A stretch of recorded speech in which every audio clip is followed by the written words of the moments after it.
नमस्कार साथियों, आप सभी का नेशनल प्रथम अकेडमी में हार्दिक स्वागत है। आज हम यूपी बोर्ड क्लास 10th का जो पेपर हुआ है सोशल साइंस का, सामाजिक विज्ञान का, तो उसके जो ऑप्शनल 20 क्वेश्चन आते हैं उसकी आंसर की को हम लोग देखने वाले हैं। अगर आपने पेपर दिया है तो आप अपनी जो है आंसर की को चेक कर सकते हो। ठीक है, ये देख सकते हो, कोड देख सकते हो, यहाँ पे ये कोड का पेपर है, तो इसको जो है इसकी आंसर की को हम लोग देखेंगे। ठीक है, चलिए देखते हैं। कह रहा है निम्नलिखित नेताओं में से किसने एक गुप्त संगठन यंग यूरोप की स्थापना की? तो ऑप्शन ए है, इधर आ जाता हूं, गैरीवाल्डी, ऑप्शन बी है काबूर, ऑप्शन सी है मैजनी, ऑप्शन डी है बिस्मार्क। तो इसका राइट जवाब होगा ऑप्शन सी, मैजनी इसका राइट जवाब आपका होगा। ठीक है, आगे बढ़ते हैं, आगे चलते हैं। क्वेश्चन नंबर 2 देखिए। क्वेश्चन नंबर 2 कह रहा है कि निम्नलिखित में से किसने 1828 ईस्वी में बारडोली सत्याग्रह का सफल नेतृत्व किया? तो महात्मा गांधी, जवाहरलाल नेहरू, या फिर सुभाष चंद्र बोस, या फिर सरदार वल्लभ भाई पटेल। तो इसका राइट जवाब होगा ऑप्शन डी। लेकिन एक चीज यहां पे है, जो ईयर इन्होंने गलत लिखा हुआ है, क्योंकि 1828 में तो भाई सरदार वल्लभ भाई पटेल जी का जन्म भी नहीं हुआ था। अगर जन्म नहीं हुआ था तो नेतृत्व ये सफल कैसे कर सकते हैं? इनमें से जो भी व्यक्ति हैं इन सभी का जन्म 1828 के बाद में हुआ है, ना कि 1828 से पहले। तो हाँ, ये डेफिनेटली बारडोली सत्याग्रह था, उसका सफल नेतृत्व सरदार वल्लभ भाई पटेल जी ने ही किया था। ईयर यहां पे बिल्कुल गलत इन्होंने दे रखी है। क्वेश्चन नंबर 3 देखें। श्रीलंका एक स्वतंत्र राष्ट्र कब बना? आपको ईयर बताना है कब बना।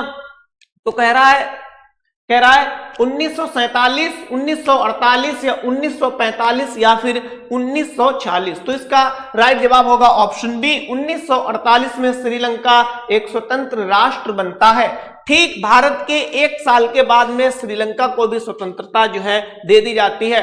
नेक्स्ट है क्वेश्चन नंबर कौन सा भाई? Question number 4। अरे नीचे आ जा। क्वेश्चन नंबर 4 है, निम्नलिखित में से कौन सी एक संघात्मक शासन प्रणाली की विशेषता नहीं है? बहुत अच्छा क्वेश्चन है पॉलिटी का। शक्तियों का विभाजन, या फिर न्यायपालिका की सर्वोच्चता, या फिर न्यायपालिका की सर्वोच्चता, या फिर शक्तियों का केंद्रीकरण, या फिर कठोर संविधान। तो इसका राइट जवाब होगा ऑप्शन सी। ऑप्शन सी इसका राइट जवाब होगा।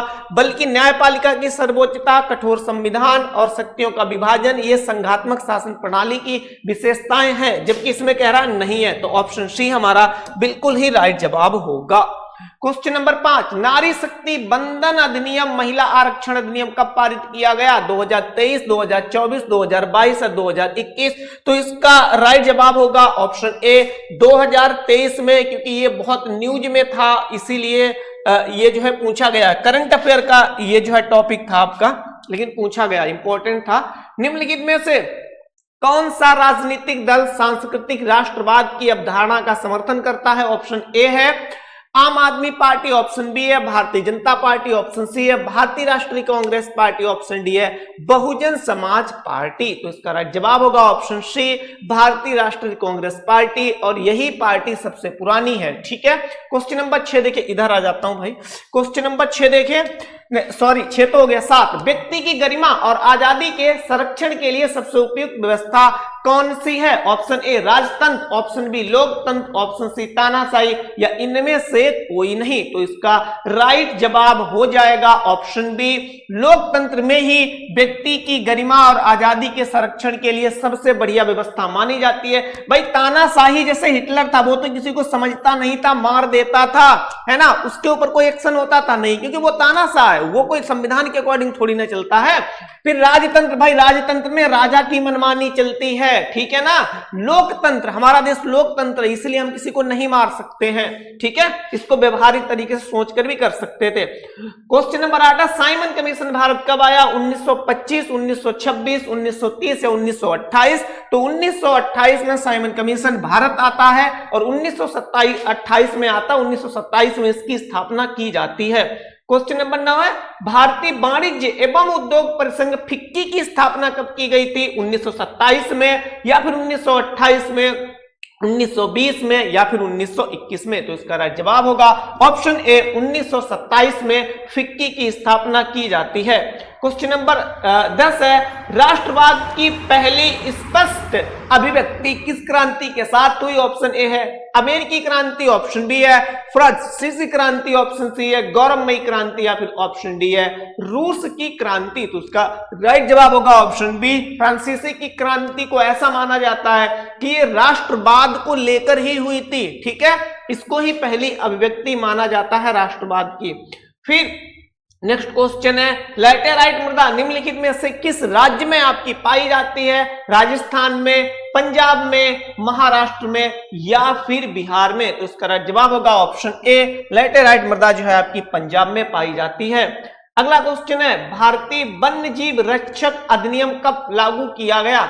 इसे हम शॉर्ट में भारतीय वन्य जीव संरक्षण अधिनियम भी बोलते हैं, वर्ल्ड लाइफ प्रोटेक्शन एक्ट भी बोलते हैं। 1965 में, या फिर 1972 में, 1985 में, या फिर 1991 में? तो इसका राइट जवाब होगा 1972 में ये जो है पारित किया गया था।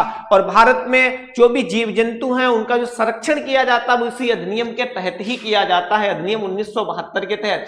सरदार सरोवर बांध किस नदी पर बना है? तो ताप्ती, महानदी, नर्मदा, या फिर कावेरी? तो ये नर्मदा नदी पे बना है और आपका जो है मध्य प्रदेश में पड़ता है, ठीक है।